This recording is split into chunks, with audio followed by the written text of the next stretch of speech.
The Alans are an ancient nomadic people whose history spans vast territories from the Black Sea steppes and the Caucasus to Western Europe. Their migration and interaction with various civilizations brought about unique cultural and political changes in these regions. At different times they fought against Rome, founded their own kingdoms, and influenced the formation of the peoples of the Caucasus.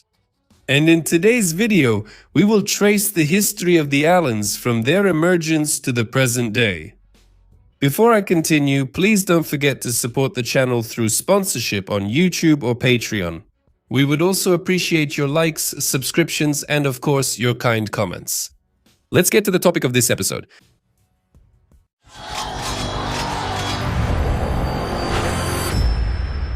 At the beginning of the 4th century BC, many Iranian-speaking Sarmatian nomadic tribes began to appear in the Pontic-Caspian region.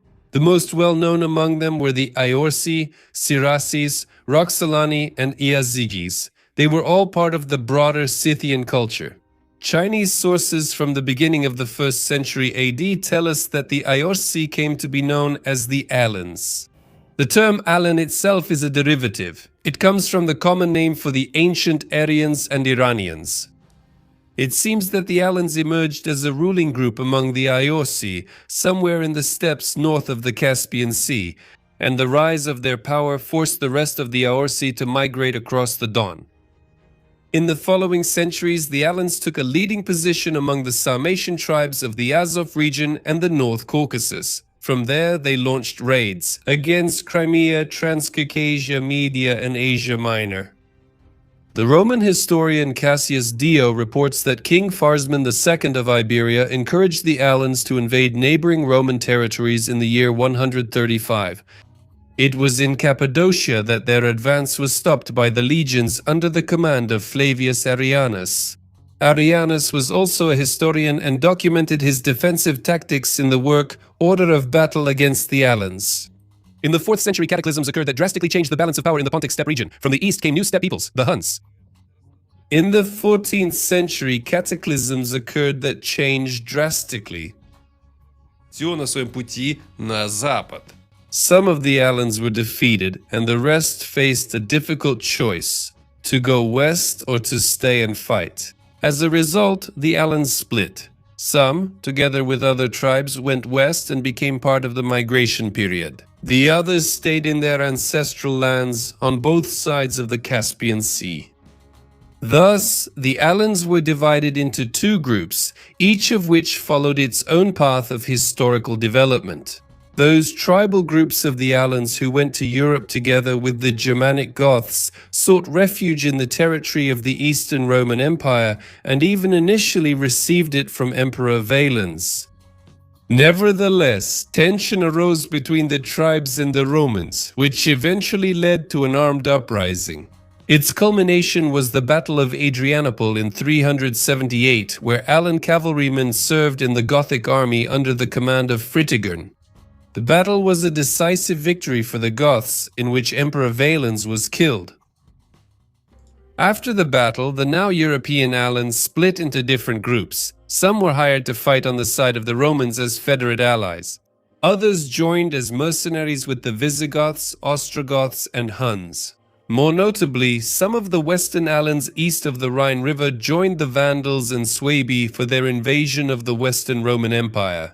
The Frankish historian Gregory of Tours, in his book History of the Franks, mentions that a group of Alans led by their king Respendiel helped the Vandals in a battle against the Franks on the day of the crossing of the Rhine, December 31st, 406.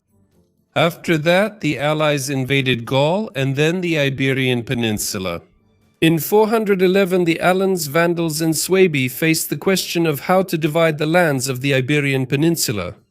They decided to draw lots. As a result, the Alans got the former Roman provinces of Lusitania and Carthaginica.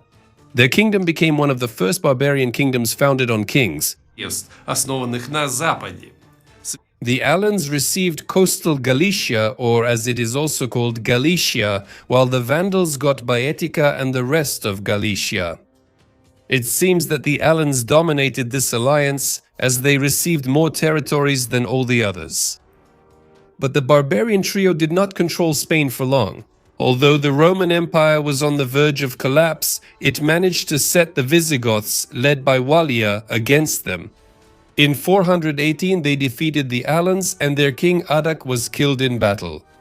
The defeat was so painful that the Alans were forced to submit to the Vandal king of Galicia, Gunderic.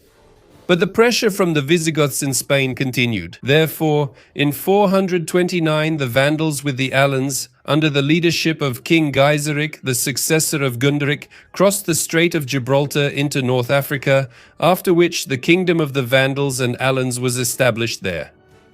The part of the Alans that did not go to Spain under the leadership of a chief named Goar chose their own path. In 442, the Western Roman Magister Militum Flavius Aetius convinced Goar to settle the Alans in northern Gaul in the vicinity of Aurelianum, now Orleans. This was done, of course, for security reasons. The Alans were supposed to control the peasant rebels, the Bagaudae and the Ards, and prevent the Visigoths from expanding their territories north of the Loire. Goar agreed to this proposal and made Aurelianum his capital. Under Goar's successor, Sangiban, the Alans played a crucial role in repelling Attila the Hun's invasion at the Battle of the Catalonian Plains. After that, they were constantly involved in conflicts to help curb the ambitions of their aggressive neighbors and preserve their small kingdom.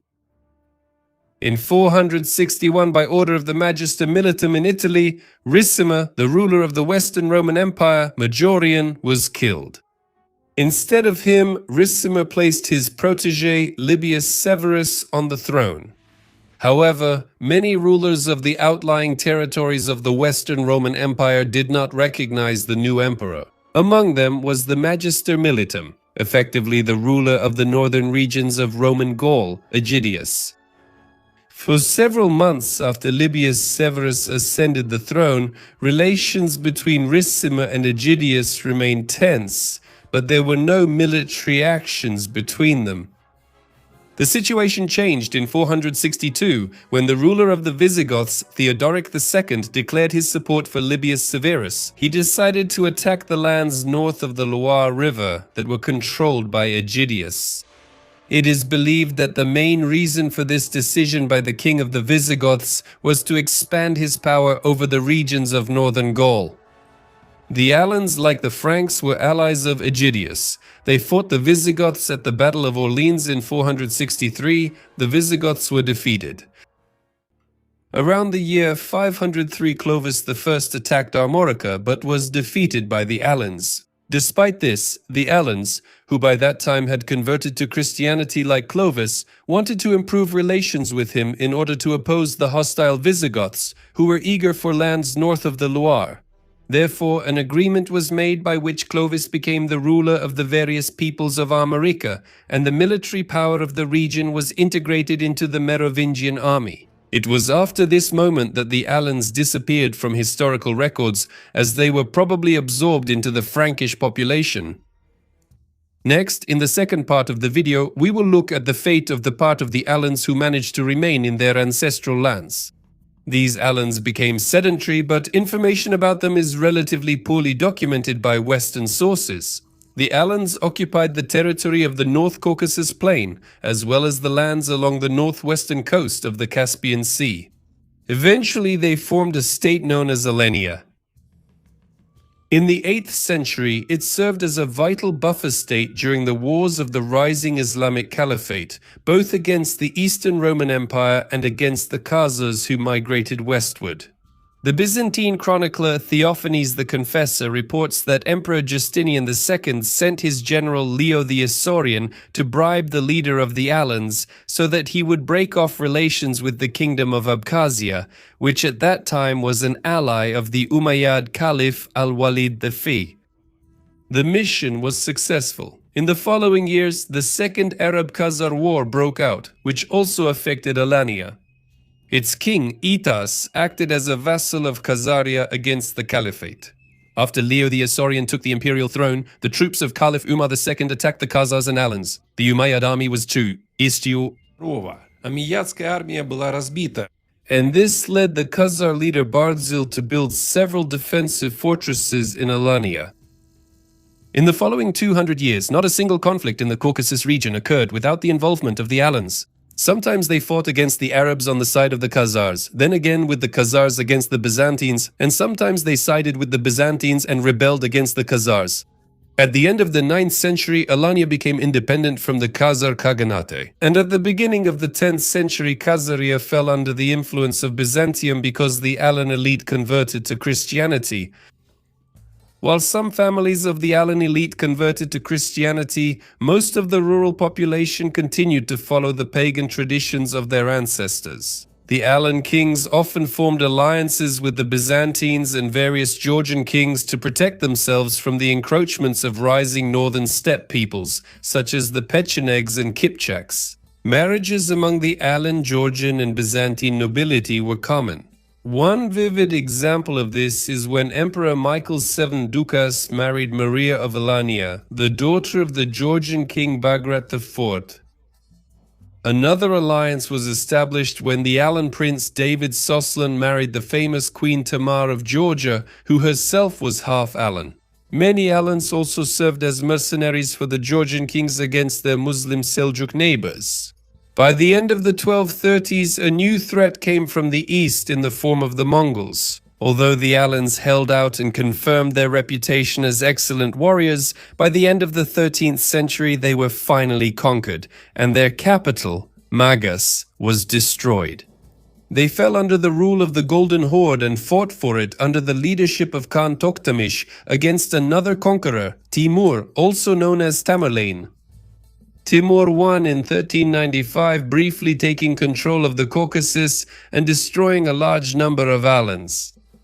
Despite this, many Alans survived. Some of them migrated west and settled in the territory of modern Hungary, where they formed a new identity known as the Jaz people, while preserving their Iranian ethnic roots and culture. Other Alans moved further south into the mountains of the Caucasus, where they found refuge. From them, two main Ossetian groups emerged, the Digors and the Ions. Many of them settled in the kingdom of Kartli, which became part of the Russian Empire in 1801. By the way, why did the Alans start being called Ossetians? The ethnonym Ossetians entered Russian from the Georgian name for the Alans, Ossi or Ovsi. Accordingly, their country was called Osseti, which over time transformed into Russian Ossetia. After the fall of the Romanov dynasty in 1917 and the rise of the Bolsheviks, the Alans, that is, the Ossetians, joined them in the conflict against the Democratic Republic of Georgia. In 1922, the Soviets established full control over the Caucasus region, but South Ossetia was allowed to remain as an autonomous region. Currently, the Ossetians are a people with the closest genetic ties to the ancient Alans, with a population in the Caucasus region of just over 500,000 people. The history of the Alans, whether it is their wandering in Western Europe or their struggle for survival in their native Caucasian homeland, is a story of remarkable endurance and determination that cannot be ignored when studying the rise and fall of the peoples of the steppes. Well, the steppes. That's all from me. Thank you for watching and see you in the next video. Bye!